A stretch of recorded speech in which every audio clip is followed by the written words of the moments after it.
बड़े नतज। दूसरा 1994 में जब सात सुल्तान जो सीनियर मोस्ट जज थे उस वक्त सुप्रीम कोर्ट के, और बल्कि एक्टिंग चीफ जस्टिस भी थे तकरीबन 2 माह, उन्हें नज़रअंदाज करके चौथे नंबर से इन्होंने सजाद अली शाह को उठाया और उनको चीफ जस्टिस बनाया।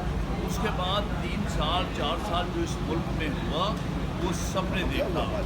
बाकायदा हमला पॉलिटिकल पार्टी ने किया, और ना सिर्फ ये कि पूरी तरह डिवाइड हो गई जुडिशरी।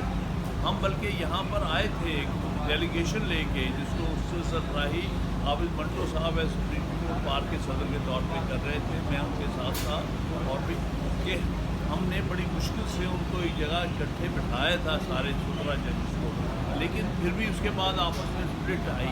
उसके नतीजे में जजमेंट आई, असद अली केस वाला जजमेंट है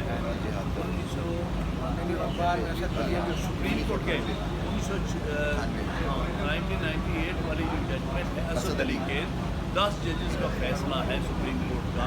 उसमें उन्होंने कहा कि रिगार्डलेस के आया आइन में ये लिखा है या नहीं लिखा, सीनियर मोस्ट जज की जो है वो चीफ जस्टिस हो सकता है। और फिर 18वीं तरमीम ने वही जजमेंट की उसको अडॉप्ट कर लिया। लिहाजा ये कहना कि जी ये हम बदल देंगे, ये नहीं बदला जा सकता, ये तकरीबन पाकिस्तान की आइन के स्ट्रक्चर का हिस्सा है। और दूसरी बात मैं ये कहूँ कि 2 दफ़ा इंडिया में ये सूल तोड़ा गया। 1973 में पहली दफ़ा इंदिरा गांधी ने तोड़ा था, और चौथे नंबर से जज उठाया था उन्होंने जस्टिस रे, और उसको बना दिया चीफ जस्टिस। तीनों सीनियर मोस्ट जजेस ने रिज़ाइन कर दिया। और दूसरी दफ़ा फिर इंदिरा गांधी ने 1977 में हमीदुल्ला बेग जो दूसरे नंबर पे थे उनको लिया, और जो जस्टिस खन्ना सीनियर मोस्ट जज थे उनको इग्नोर किया, उन्होंने भी रिज़ाइन किया। उसके बाद मुतला का इतना ज़्यादा इसके ऊपर वहाँ पर प्रोटेस्ट हुआ कि उसके बाद वादा किया गया, और बशमूल इंदिरा गांधी के, कि आइंदा सीनियर मोस्ट जज को इग्नोर नहीं किया जाए। सो सन 78 से लेके आज तक वो वहाँ पर आर्टिकल 170 का ये जो 175A वाला नहीं प्रोविज़न, लेकिन इसके बावजूद आप देखेंगे कि 78 के बाद कभी भी ऐसा नहीं हुआ। तकरीबन 25-26 चीफ जस्टिस आ चुके हैं कि सीनियर मोस्ट को इग्नोर किया गया। अब वो न बगैर आइन का हिस्सा बने। बहरहाल 1999 में एक जजमेंट में भी उन्होंने जिक्र किया कि ये सीनियर मोस्ट होना चाहिए, तो ये सिलसिला चल रहा है। तो इसलिए इसको अगर चेंज किया गया, उससे सुप्रीम कोर्ट के अंदर जो डिवीज़न आती है, जैसे कि सजाद अली शाह के ज़माने में आई, जैसे कि मुनीर साहब के ज़माने में आई, उससे बचना बहुत ज़रूरी है इस मुल्क में आइन को बचाने के लिए और रद्द independence of judiciary automatically compromise होगी अगर उसको वायलेट किया गया। हामिद खान साहब ये बताइएगा, आज कौमी असम्बली की एक खुसूसी कमेटी का इजलास भी होगा, तो उसमें भी आप ये चीज़ें जो हैं वो सामने रखेंगे। दूसरी जानिब जो है आज सेनेट और कौमी असम्बली के इजलास भी है, तो एजेंडे में तो शामिल नहीं है, क्या आईनी तरमीम के हवाले से आज कुछ हो सकता है? देखिए, जहाँ तक इसका ताल्लुक है, जो आईनी सो कॉल्ड कमेटी है, देखिए ये जल्दी में कोई काम, कभी आईनी तरमीम इवन आम लेजिस्लेशन नहीं जल्दी में की जाती, लोगों को इन्वॉल्व किया जाता है। ये जो जल्दी में है, 11:30 बजे कमेटी की मीटिंग होगी, 3 बजे जो है सेनेट का इजलास होगा, इसके पीछे हमें बहुत शक व शुबहात उभर रहे हैं। क्या जल्दी है? ये उसी तरह जैसे रात के अंधेरे में आप आईनी तरमीम करने की कोशिश कर रहे हैं। अभी लोगों तक ये मसौदा पहुंचना चाहिए, सारी कौम में डिबेट होना चाहिए, सारी पार्लियामेंट में, फिर उसके बाद डिबेट, पहले राय ली जाए, बार की राय ली जाए, पब्लिक की राय ली जाए, उसके बाद ये मामला डिबेट होना चाहिए। उसके लिए भी स्पेशल कमेटी बननी चाहिए। देखिए ना, जब 18वीं तरमीम लाई गई थी तो 27 रुकनी कमेटी बनी थी पार्लियामेंट की, जिसमें हर बड़ी और छोटी पार्टी उसका शामिल हिस्सा थी, और पीपल्स पार्टी के रज़ा रब्बानी साहब ने शेयर किया था, और उसमें सारी पार्टीज़ ने जितनी भी उस वक्त जो थी पार्लियामेंट में, उन्होंने एग्री किया था इस मसौदे पर, जो कि 18वीं तरमीम की शक्ल में अडॉप्ट हुआ था। और 6 महीने तकरीबन इसमें डिबेट चली।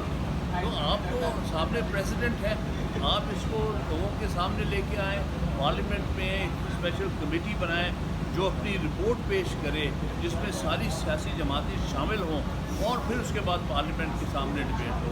ये सारी चीज़ को इग्नोर करके क्या जल्दी है, क्या इतनी जल्दी पड़ी है कि आप चाहते हैं जल्दी से इसको बुलडोज कर दिया जाए। Thank you. सर ये बताइएगा कि जिस तरह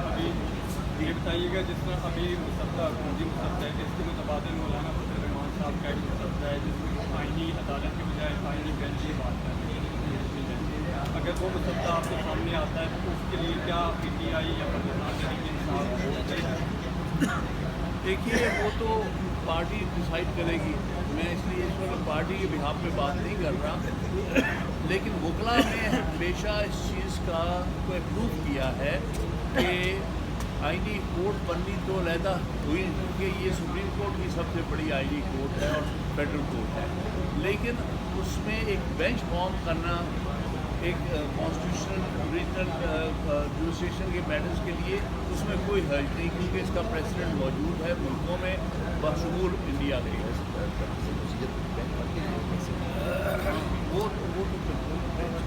वो तो है, तो इसलिए इस सूरत में इस हालात में, लेकिन इसमें जल्दी क्या है, हमें सिर्फ ये कहना है कि हो सकता है कोई चीज़ तजवीज़ आए जिसको सारी पार्टीज जिस पर एग्री करें, लेकिन जल्दी में क्या है, या इसीलिए मैंने मिसाल दी है 2010 की 9 और 10 की जो कमेटी बनी थी, स्थायी सुल्तानी कमेटी हेडेड बाय रज़ा रब्बानी, उसने 6 महीने डिलिब्रेट किया था। तो अब भी आए, लेके आए, सारी पार्टीज़ को उसमें शामिल करें और उस पर डिबेट हो।